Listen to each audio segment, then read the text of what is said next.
Secretary General, Your Excellencies, ladies and gentlemen, it is a very great honor and pleasure to welcome all of you here today. We have a very tight schedule and a long day.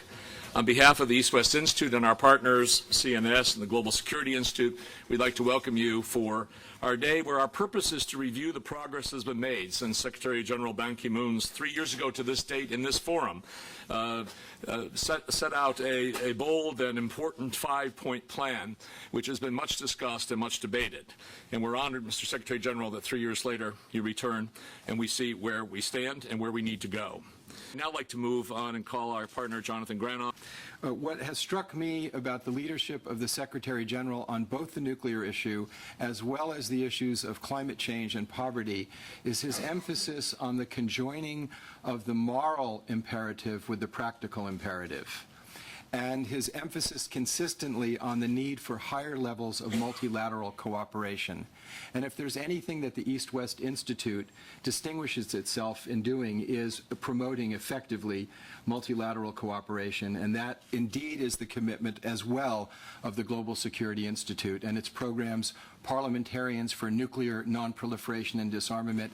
And there are parliamentarians here from all over the world who are working on that 5-point proposal, the Middle Powers Initiative chaired by Ambassador Richard Butler, and the Bipartisan Security Group directed by Ambassador Robert Gray. It is our commitment, Mr. Secretary General, to continue to follow your leadership in this regard, and it is an extreme honor for us to have you address us here today. Every institution is fortunate to have a real leader. The EastWest Institute is no exception. Our chairman, Francis Findlay. Francis. Mr. Secretary General, your 5-point plan from 24th of October 2008 served as a necessary foundation for the progress made by states in the 3 years since then. Your strong voice and moral authority on this issue are still needed. May I now invite you to address those gathered here today to participate in our day of discussion. Thank you, Mr. Francis Findlay, co-chairman of the EastWest Institute, Mr. John Mroz, President and CEO of the EastWest Institute, Mr. Jonathan Granoff, President of the Global Security Institute, Excellencies, distinguished guests, ladies and gentlemen. It's a great pleasure to meet you again. As you know, today is October 24th, United Nations Day. We met 3 years ago. This is my 3rd time. This is quite a meaningful reunion, and I thank you very much. Let me begin by saying what a great pleasure to meet you all. This is, again, the 3rd time I have spoken at a conference organized by the EastWest Institute. At the first, in 2008, I launched the 5-point proposal for achieving a world free of nuclear weapons. And thank you very much for your strong summit commitment and support and raising the awareness and raising the support at the international community. Then, as now, I believe we are at a crucial moment. I believe the time was right to inject new momentum into the disarmament agenda, to build on the energy and ideas of so many around the world who have challenged us to act, and to act now. Today, I want to thank the EastWest Institute, the Global Security Institute, and the James Martin Center for Non-Proliferation Studies. We have today a fine opportunity to take stock and look forward. Now, we all know that the experts have been talking for decades about banning nuclear weapons. And yet, here we are. Tens of thousands of nuclear weapons still remain. New ones are being designed and built every day. And to what purpose? Even those who believe in this noble cause too often speak of nuclear disarmament as a distant dream, even a pie-in-the-sky ideal.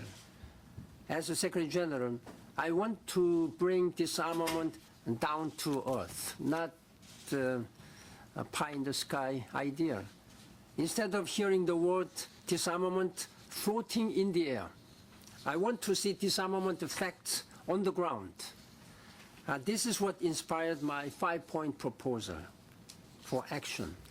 First, I call for leadership by the nuclear weapon states, including good faith negotiations on a nuclear weapons convention. I also called for talks on deep and verifiable reductions in the largest nuclear arsenals held by the Russian Federation and the United States. Second, I encouraged nuclear weapon states to pledge that such weapons would never be used against the non-nuclear states. I also urged the Security Council to hold the summit meeting on nuclear disarmament. Third, I called for new efforts to bring the Comprehensive Nuclear Test Ban Treaty into force and to begin negotiations in the Conference on Disarmament on a fissile material treaty. Disarmament must be rooted in legal obligations. Fourth, I called on all nuclear weapon states to report their disarmament efforts to the UN Secretariat. Without real transparency, there can be no real accountability. Fifth, I stressed the need to work toward the elimination of other weapons of mass destruction and to develop new controls over missiles, space weapons, and conventional arms.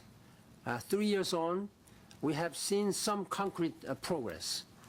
In September 2009, the Security Council held its first ever summit meeting on disarmament and non-proliferation. Last year, the Russian Federation and the United States signed the New START Treaty. Meanwhile, support for a nuclear weapons convention continues to grow. In 2010, the annual General Assembly resolution for negotiating such a convention gained the votes of 133 member states, the most ever. And last year's 2010 NPT Review Conference adopted a final document that acknowledged support for the Nuclear Weapons Convention. Civil society groups have gathered millions of signatures for this cause. We have begun to lay the groundwork for a conference on establishing a zone of free nuclear weapons and other weapons of mass destruction in the Middle East. As you are already aware, I have already appointed the facilitator and host government of Finland. Finally, we have seen global action to improve nuclear safety and security. Last month, in the aftermath of Fukushima disaster, I convened a high-level meeting on nuclear safety and security at the General Assembly. I hope it can serve as a stepping stone to other efforts, including 2012 Seoul Nuclear Security Summit. Ladies and gentlemen, today I would like to outline my thoughts for how to advance this progress. Most immediately, the world is expecting a deeper reduction in the largest nuclear arsenals. This should include limits on both non-strategic nuclear weapons and non-deployed weapons. And by weapon reduction, I mean weapon destruction. There is an indispensable role here for international verification, especially over the disposition of fissile materials from dismantled weapons. We need a significant improvement in transparency. Too little is known about existing stockpiles of weapons, fissile materials, and delivery systems. The UN's Disarmament Repository offers a useful tool for states in encouraging greater transparency. Next year's first session of the PrepCom for the 2015 NPT Review Conference offers an opportunity to strengthen accountability in fulfilling the disarmament commitments made at the 2010 Review Conference. We must also strengthen the rule of law in disarmament. And this would include elaboration of the legal obligations needed to achieve nuclear disarmament, including the contents of a future nuclear weapons convention. I would also add the possibility of another Security Council summit meeting and ratification of the protocols to all the regional nuclear weapon-free zone treaties, especially in Central Asia and Southeast Asia, along with the determined efforts to establish a WMD-free zone in the Middle East. The Comprehensive Nuclear Test Ban Treaty should be brought into force without further delay. And of course, we cannot advance rule of law issues without the Conference on Disarmament, the world's only multilateral negotiating body for disarmament. For too long, this vital body has been paralyzed by differing priorities. It is stumbling into irrelevance. This does credit to no one. It must fulfill its responsibility to act. As we look ahead, we must keep our eyes fixed on our universally agreed ultimate goal of general and complete disarmament. All of what I have proposed is achievable, and none would impair the inherent right of individual or collective self-defense as affirmed in the Charter. Ladies and gentlemen, this is a full agenda, and we cannot achieve it alone. The future of nuclear disarmament rests on many shoulders: nuclear weapon states, the international diplomatic community, and of course, a robust collective effort by civil society. What impresses me most is not the sheer number of disarmament groups that are making a difference, but their diversity. Over the past 3 years, our bonds have grown even stronger. I have seen the passion of the arguments and the power of the stories, from the former Soviet nuclear testing ground in Semipalatinsk to Hiroshima and Nagasaki, where I heard the first-hand from the Hibakusha survivors. In Mexico City, I attended one of the largest gatherings of disarmament NGOs ever. And these groups are expanding their networks and their use of social media, as seen in the efforts of international campaign to abolish nuclear weapons, Global Zero, and many others. We can and we must continue this momentum for progress. Excellencies, ladies and gentlemen, exactly 1 week from today, the world will welcome the 7 billionth member of our human family. We are 7 days from 7 billion. What kind of future will that child have? We know that the world of tomorrow is shaped by the decisions we make today. A world free of nuclear weapons is a concrete possibility. Let us realize that dream so that 7 billion people can live in peace and security. Thank you very much for your commitment.